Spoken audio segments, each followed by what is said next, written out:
Assalamualaikum warahmatullahi wabarakatuh. Selamat datang di channel Statistics One on One ID. Pada kali ini, materi yang akan saya sampaikan adalah materi dasar, yakni pengantar metode statistika. Materi kali ini sebenarnya akan dibagi menjadi 5 bagian. Tetapi pada hari ini, saya akan fokus pada bagian pertama, yakni pendahuluan.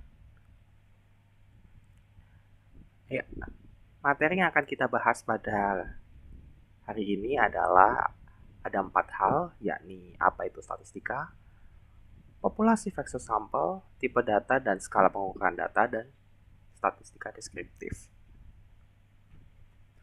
Ya, pertama kali kita belajar tentang statistika, kita harus tahu apa sih statistika itu.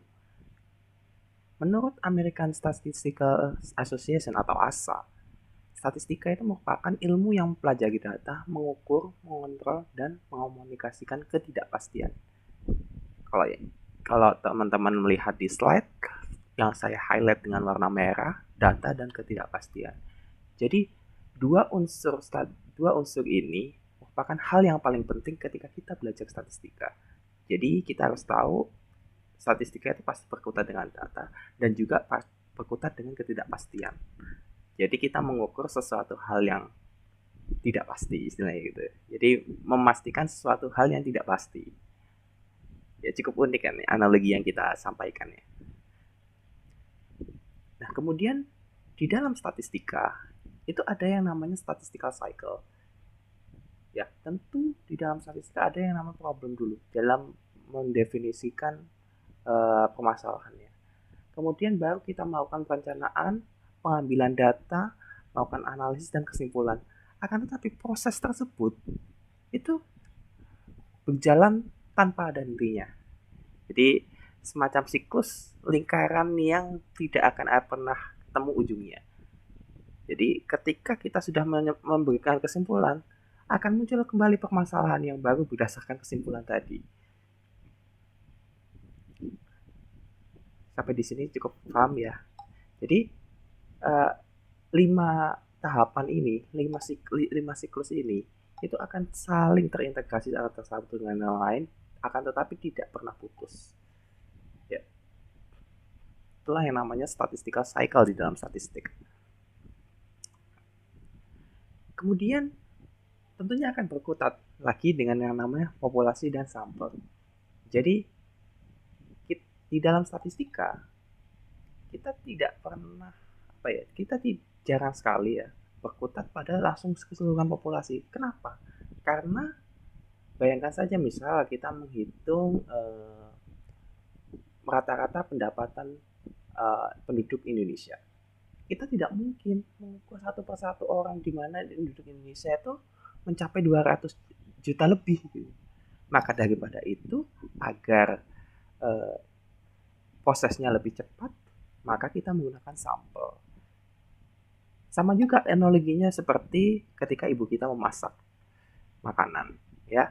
Ketika ibu kita memasak makanan, untuk mencicipi untuk mengetahui kualitas dari masakannya itu enak atau tidak, pasti ibu kita mencicipi makanan itu nggak semua makanan yang dimasak itu langsung dicicipin semua, akan tetapi 1 sendok atau 2 sendok kemudian dirasakan apakah itu mungkin kurang garam atau tidak, sehingga diambil kesimpulan kalau misalkan dari 1 sendok ini ternyata kurang garam, akhirnya ditambahin garam sesuai dengan porsinya. Nah, seperti itulah analogi populasi dengan sampel di dalam statistika. Kemudian ada juga yang namanya karakteristik. Jadi karakteristik populasi itu dinyatakan dalam parameter. Ya, sedangkan sampel itu namanya statistik. Jadi kita tahu ya perbedaannya antara statistika dengan statistik. Jadi statistika itu ilmunya, sedangkan statistik itu karakteristik dari sampel. Nah mungkin kalau apa sih karakteristik dan lain sebagainya nanti akan kita bahas di slide berikutnya ya. Nah, ketika data itu sudah dikumpulkan dan atau mungkin kita ingin melakukan pengumpulan data atau melakukan analisis sebuah data, kita harus tahu tipe data dan skala pengukuran dari data itu kayak gimana. Ya, kalau berdasarkan sifat itu ada contohnya, ada yang discrete sama continue dengan masing-masing contoh. Seperti kalau discrete ada jumlah kendaraan, jumlah siswa, sedangkan continue itu seperti yang tingkat kelembapan atau suhu. Jadi kalau discrete itu cara simpelnya itu bisa dihitung, pakai tangan ya. Sedangkan continue itu sifatnya lebih terukur. Jadi kita butuh alat ukur yang mempermudah proses untuk mendapatkan data itu tadi. Jadi kayak tingkat kelembapan itu kan nggak bisa dihitung dalam artian kita menghitung dengan jari atau apa alat yang relatif sederhana, tapi alatnya pun lebih kompleks ya.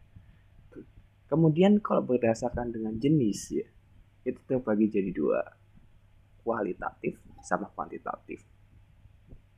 Setelah itu apa? Yaitu ada yang namanya skala pengukuran data. Jadi kalau tadi kita melihat di slide ada kalau berdasarkan jenis ya, ada kualitatif di sini warnanya agak biru, kemudian yang kuantitatif warnanya agak orange. Ya, di skala pengukuran data, kalau yang sifatnya kualitatif itu akan ditandai seperti ini. Jadi nominal sama ordinal itu skala data untuk data yang jenisnya kualitatif. Sedangkan untuk jenis data yang kuantitatif, skala pengukuran datanya itu biasanya berupa interval dan rasio. Jadi kalau nominal itu seperti apa sih skala pengukuran datanya? Terus nominal itu skala datanya itu lebih hanya sekedar membedakan.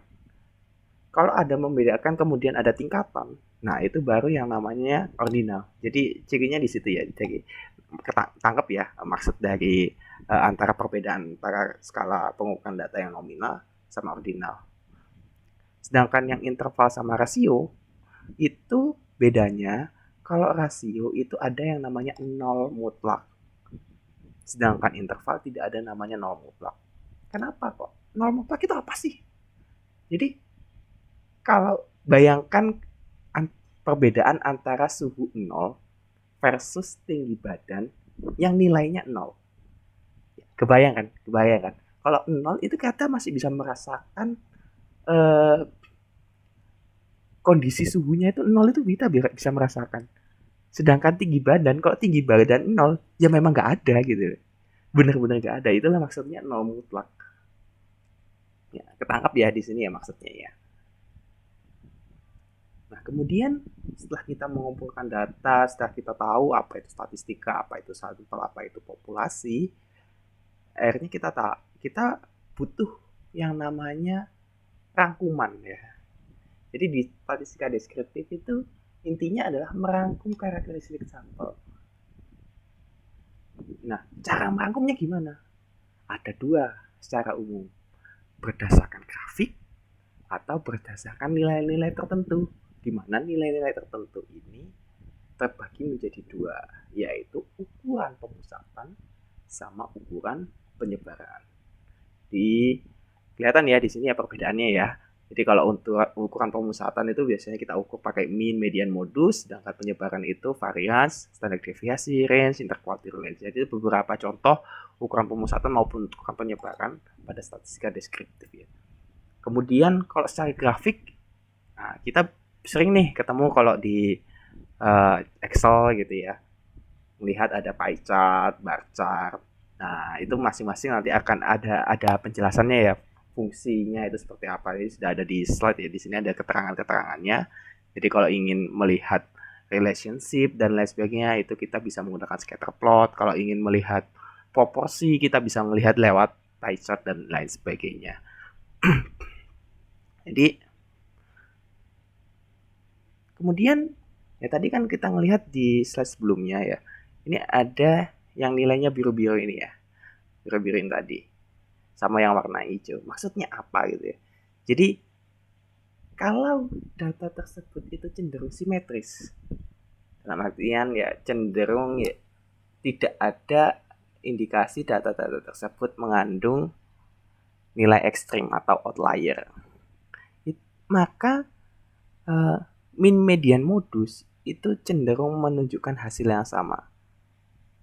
Sedangkan Kalau misalkan terjadi data ekstrim atau outlier, maksudnya outlier itu seperti apa sih? Misal kita punya data nih, nilainya 10, 20, 10, 20, 15, 17, 17, 20 misalkan. Kemudian tiba-tiba ada data yang nilainya 100, 120 dalam satu vektor data itu tadi. Nah, itu kalau kita menghitung rata-rata berdasarkan rumus yang ada di sebelah kanan ini tadi, maka rata-rata itu akan bergeser ke sebelah sini nilainya. Sehingga rata-rata atau min itu tidak robust atau tidak tegar atau tidak tahan misalnya, tidak tahan ya, dengan yang namanya outlier. Itu yang membedakan. Sedangkan min sama median, interquartile range, terus range itu robust terhadap outlier. Tuh. Kalau kita contohkan ya seperti ini. Ini ada data. Nah, kita bisa ngelihat ini Q1 ini maksudnya adalah kuartil 1, sedangkan Q3 ini maksudnya adalah kuartil 3. Jadi kita bisa tahu bahwa kalau misalkan kita lihat data ini cenderung simetris ya. Mediannya cenderung hampir sama dengan nilai minnya. Nah, ini yang saya maksud dengan kondisi simetris.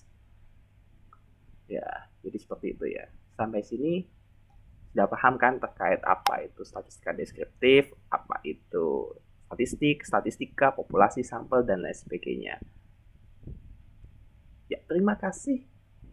Harapannya kita bisa tahu nih dari gambaran ini, kita bisa tahu bahwa apa itu statistika, apa itu populasi, apa itu sampel, apa itu skala pengukuran data dan tipe data, ya. Kapan kita harus menggunakan min untuk mendeskripsikan dari data tersebut, kapan kita harus menggunakan median, kapan kita harus menggunakan variance atau interquartile range, dan kapan juga kita harus menggunakan grafik pie chart ataupun bar chart, kita akhirnya sudah dapat gambaran. Ya, kurang lebih seperti itu. Terima kasih teman-teman. Saya mohon dukungan dari teman-teman dengan subscribe channel ini. Sekian dari saya. Assalamualaikum warahmatullahi wabarakatuh.